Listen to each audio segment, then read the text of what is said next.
नमस्कार, राम राम सा धोरा क्लासेस पर एक बार पुनः आप सभी का स्वागत है। दोस्तों, बात करेंगे राजस्थान सीईटी एग्जाम के सिलेबस को लेकर, नोटिफिकेशन को लेकर, किस तरह से आप अभी से अपनी तैयारी को स्टार्ट कर सकते हैं। क्योंकि अगर आप राजस्थान में सरकारी नौकरी पाना चाहते हैं तो सीईटी के इस एग्ज़ाम से आपको होकर गुजरना ही पड़ेगा हर हाल में। तो सबसे पहला काम है कि आप सीईटी को अच्छे तरीके से पार कर सको। देखिए, यहाँ पर जो सीईटी है उसका मतलब है कॉमन एलिजिबिलिटी टेस्ट, यानी समान पात्रता परीक्षा या सामान्य पात्रता परीक्षा, जो सबके लिए लागू होती है। जिस तरह से 12वीं पास होना जरूरी है सरकारी नौकरी पाने के लिए, या 10वीं पास होना जरूरी है सरकारी नौकरी पाने के लिए, या स्नातक करना जरूरी है सरकारी नौकरी पाने के लिए, वैसे ही राजस्थान के अंदर 12वीं पास जितने भी जॉब है, ग्रेजुएशन के बाद जितने भी जॉब मिलते हैं, उन सब के लिए सीईटी को क्या कर दिया है, लागू कर दिया है। अब यहां पर दोस्तों हम बात करें तो दो लेवल पर आपका सीईटी एग्जाम होगा, एक तो 12th लेवल का, एक होगा आपका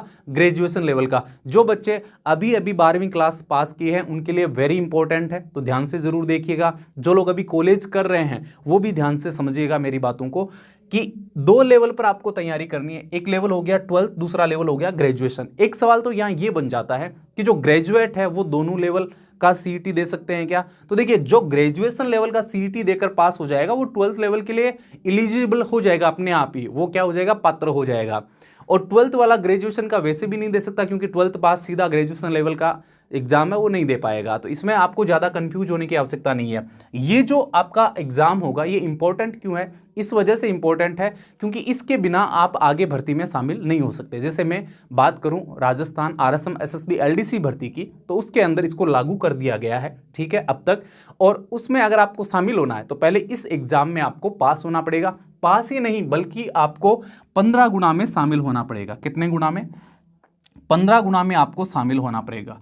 अगर देखो 5000 की भर्ती है, मान लीजिए एक पोस्ट के लिए, जैसे एलडीसी की पोस्ट के लिए मान लीजिए 5000 की भर्ती है, तो सीईटी एग्जाम देने वालों में से इस भर्ती के 15 गुना बच्चों को आगे बुलाया जाएगा। इसका मतलब क्या हुआ? इसका मतलब हुआ कि 75,000 बच्चों को बुलाया जाएगा। आपको अगर एलडीसी के एग्जाम में शामिल होना है तो ये जो 75,000 बच्चे हैं इनमें आपको शामिल होना पड़ेगा, तब भी आप आगे चलकर एलडीसी की परीक्षा दे पाओगे। ये तो सीधा सीधा इसका मतलब हो गया। कहने का मतलब है इस परीक्षा में आपको अच्छे मार्क्स लेकर आने हैं ताकि आप हर भर्ती में 15 गुना बच्चों में सम्मिलित हो सको, और इसके लिए आपको इसकी तैयारी करनी पड़ेगी। अब दोस्तों आगे बात करते हैं, आगे बढ़ते हैं। तो इसके अंदर देखिए, मैं आपको बता दूं, लेवल जो 12th का रहेगा, यानी 12वीं पास जो लेवल है उसमें एलडीसी की भर्ती आ गई, पुलिस कांस्टेबल की आ गई, फॉरेस्टर की आ गई, हॉस्टल वार्डन की आ गई, हेल्पर की आ गई, अकाउंटेंट ग्रेड 2 की वैकेंसी आ गई। तो इस तरह की जो भर्तियां जो 12वीं पास होने के बाद में आप जिनमें शामिल हो रहे थे, उन सब के लिए आपको ये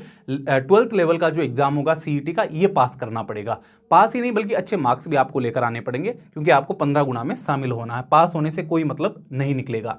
इसके बाद ग्रेजुएशन लेवल की जो होगी उसके अंदर देखिए वीडियो की भर्ती होती है, तो उसमें स्नातक होना जरूरी है, ग्रेजुएशन होना जरूरी है। पटवारी, अकाउंटेंट, सुपरवाइजर, सब इंस्पेक्टर, इन भर्तियों के लिए क्या लागू कर दिया है? ग्रेजुएशन लेवल लागू कर दिया है। तो जो ग्रेजुएशन लेवल की भर्तियों में शामिल होना चाहते हैं उनको ये लेवल जो है ग्रेजुएशन वाला पास करना होगा, अच्छे मार्क्स लेकर आने पड़ेंगे। इसके बाद में आगे बढ़ते हैं। तो देखिए, सिलेबस को लेकर काफ़ी आपके कमेंट्स आते हैं कि सर सिलेबस क्या रहेगा। तो आप ये मानकर चलिए 40 से 50% आपका जो सिलेबस है वो रहेगा राजस्थान जीके का। राजस्थान जीके में क्या पढ़ना है? History, polity, art and culture, यानी इतिहास, राजनीति, कला संस्कृति और ज्योग्राफी यानी भूगोल आपको तैयार करना है। ये सब्जेक्ट रहेंगे राजस्थान जीके के। साथ में हो सकता है करंट अफेयर के 1-2 सवाल आप लोगों से पूछ लिया जाए, ठीक है। ये सभी सब्जेक्ट्स आपको तैयार करने हैं। लगभग 40 से 50% जो आपका सिलेबस है वो यहीं से बनेगा। इसके बाद में आगे बढ़ते हैं।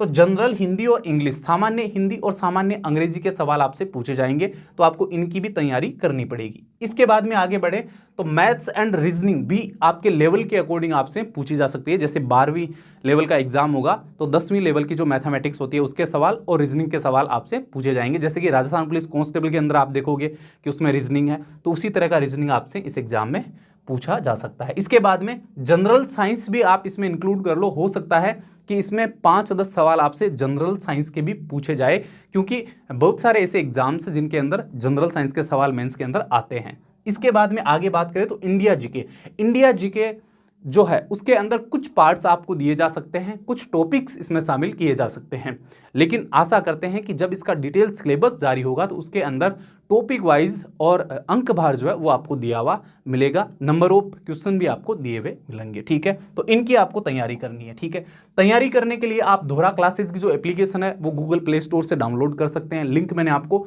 डिस्क्रिप्शन बॉक्स में दिया, वहां से भी आप डाउनलोड कर सकते हैं। जल्दी आपके लिए सीईटी का एक ताज़ा कोर्स हम लेकर आएंगे, कम से कम प्राइस पर और शानदार तैयारी करवाने वाला।